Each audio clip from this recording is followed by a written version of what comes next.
Good afternoon, everyone. It was great to hear Aaron's story to start us off. As the announcer mentioned, I'm Veenu Aulakh. I'm the Executive Director with the Center for Care Innovations. And what CCI does is we work to help improve care for underserved populations, and we do that by working with safety net providers to help transform and improve care. And I also wanted to thank Larry and Susanna Fox, who I know influenced having this important panel today. I have been, over the last 5 to 7 years, I've been working in this health technology space, and I've been to a lot of conferences. None as fancy as this one, I have to say, but the voice of underserved patients and vulnerable patients has been absent from almost every conference I've attended. And then the other voice that I feel like is absent are the voice of safety net providers. And these are the folks who take care and are amazing conduits to get technology and solutions into the hands of underserved populations. And the reason I think it's so important that we focus on this is these are folks who actually could benefit the most from the technology solutions out there. And so I'm going to talk a little bit about how safety net providers can be an important mechanism to get technology into their hands. So I want to start by talking a little bit about who are safety net providers. And when I talk about them, first is they're defined by their mission to serve patients regardless of their ability to pay. So until the Affordable Care Act came into play, that was a lot of people. In California alone, that's a third of the population. Over 7 million people in California go to safety net systems to get their care. So this is a huge opportunity that just hasn't been addressed in the way that it could be. And these clinics don't all look the same. There's federally qualified health centers, there's public hospitals, and I think that the interesting part is that these are the folks that are the first place people go, underserved populations go. And so we heard from Aaron, who was one patient. We're going to hear from another patient on our panel, Devin. And I wanted to introduce you to Victoria as well. Clearly not all these patients look the same. However, Victoria is a patient that is in one of our clinics who is an immigrant mother of 2, a Latino woman who English is not her first language. She lives in a neighborhood where it's difficult to get fresh fruits and vegetables. It's hard to find safe places to exercise. It's hard to hold on to an apartment very long. She rides her bike. She doesn't have a car. And these are folks who have multiple chronic conditions, complex social situations, and most of them do not have a smartphone. So what would be a smartphone panel without some data? And I wanted to thank the Pew Research Center for Internet and American Life Project for this data. Clearly the numbers are increasing. Over the last 3 years, 56% of people have smartphones. If you look around the room, you would think, well, that doesn't seem right. Look at all of us have smartphones. But clearly that we're not representative of the population out there. However, I love this last set of bars, which shows that now 91% of people have text-enabled phone or some sort of cell phone. I mean, that's a tool that's in the hand of almost everyone now. However, if you look at this data with one additional cut, if you look at people who are less than $30,000 of income a year, these numbers change substantially as you get older. So in the 65 plus age group, only 8% of low income older Americans have smartphones. So we can't be designing solutions that just work for, on average, 43% of the population. And I know we are always looking to the future, but the reality is there's a lot of people who need help today and now, and we have to have options for them. So what I would argue is I think there's a big disconnect, a disconnect between the solutions being built and the needs of vulnerable populations. I think first of all, we don't really understand what those needs are for vulnerable populations. And as I've been going to these conferences for many years now, this issue of the digital divide has been spoken of First, it was people didn't have access to computers. Then they didn't have access to computers in their homes. And then it was broadband. And then the digital divide was around the internet. And then it became about cell phones. And now it's about smartphones. And next, it may be people don't have Google Glass. I mean, there's always going to be a platform issue.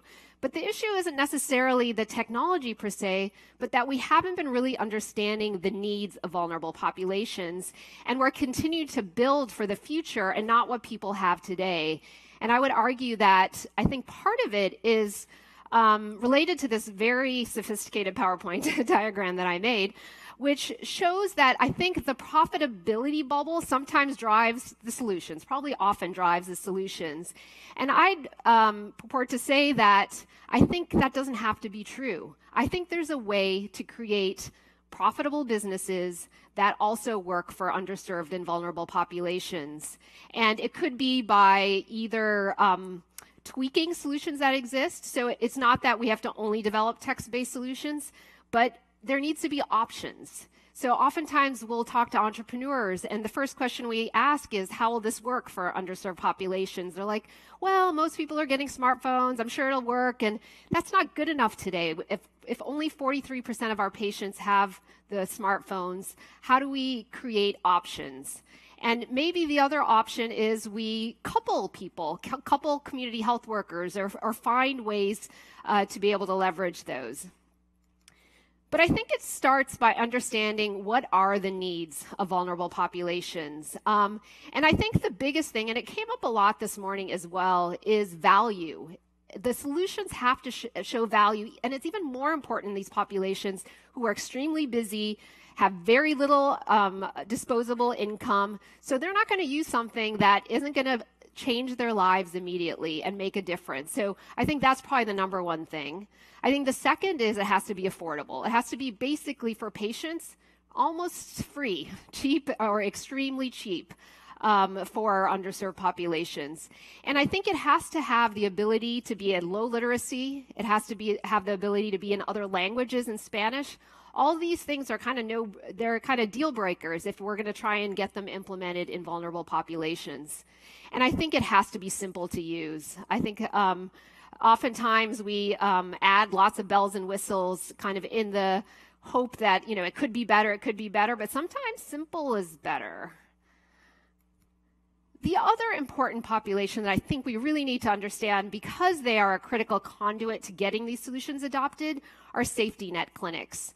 And these providers have, clearly they have to meet the same requirements for the patients, low literacy, affordable.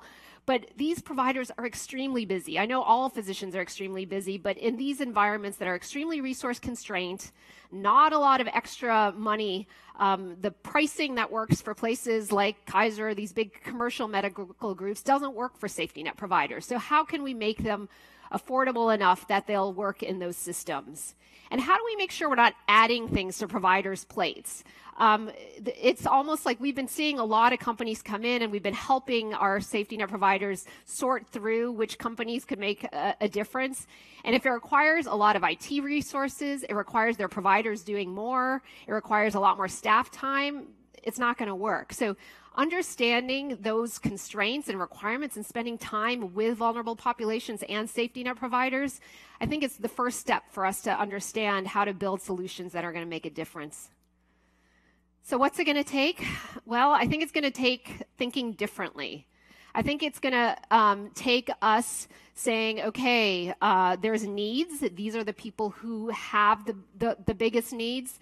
And that we can just, instead of having to only have smartphone solutions, how do we tweak existing products?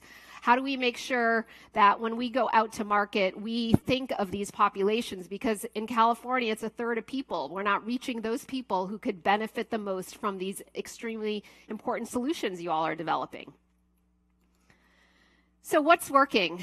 At CCI, we're running a program called Texting for Better Care, and it's simple solutions. It's how do we use basic texts to help with improving no-shows so people actually make it on time for their appointments and remember those appointments? How do we help people with basic messages around diabetes? We don't need a fancy app or anything like that, but just simple messages. These are things that are working. We're also finding one company that we've been working with, they did have a smartphone app that very few people are using. We wanted to see if people would use it, but what they are using is the company built an IVR option. So if smartphones don't work, phone-based messages, text messages, just thinking through those options as possibilities. The other thing that works, and I think this is where where safety net providers can be important conduits for getting solutions into the hands of patients, is Polyglot. This is a company that a number of our safety net providers are super excited about because it addresses the literacy issue. So right now, when you're a patient and you go home with some medication, this is what you're left with. Lots of text, small, have no idea what it says, you're not going to even read it. This is what Polyglot does, and this is what's so appealing for the providers we're working with. It turns it into very simple to read information, pictorial images. It does it in 3 font sizes, and then the kicker is it translates it into 18 different languages. So this is something that, granted, patients may not have this technology at home, but the providers can be the conduit to get patients the ability so that they can take their medication and understand what all of this means. So the other exciting thing that we're doing is we are testing solutions like this in a program that we're called our Innovation Centers for the Safety Net. And this is a program where we're working with 2 public hospitals, San Mateo Medical Center, San Francisco General Hospital, 2 community health centers, Petaluma Health Center, West County, and we're showing that these safety net settings are actually great places to test products for a couple of reasons. One, they're much more nimble than some big systems. 2, if we can make these solutions work for vulnerable, underserved populations, we can make them work for everyone. And right now, what's happening is a lot of the entrepreneurs are coming here to Stanford or going to Mayo or going to the place where they can get the name. And we're not testing to see if these products actually work for safety net patients. Will someone with multiple chronic conditions and a lot of chaos in their lives be able to use a solution? So this is a great place, and I'll make a plug for tomorrow where we have a small panel where you'll actually hear from the safety net providers of what it actually takes to implement. So I'd encourage you to think of this setting as a place to actually learn more about how solutions could work. And we're also created a database listing companies that may be interested so we can connect safety net providers to these solution providers. So I'll just end by saying I think there's huge opportunities here. I think oftentimes people don't think of the safety net as a place to go to make a profitable business, to create solutions that really work, but the needs are huge. I think if we can leverage texting, we can leverage video, telehealth type solutions, if we can really take advantage of what it could take to change the lives of the most vulnerable populations, we could really be making a difference in the world today. Thanks.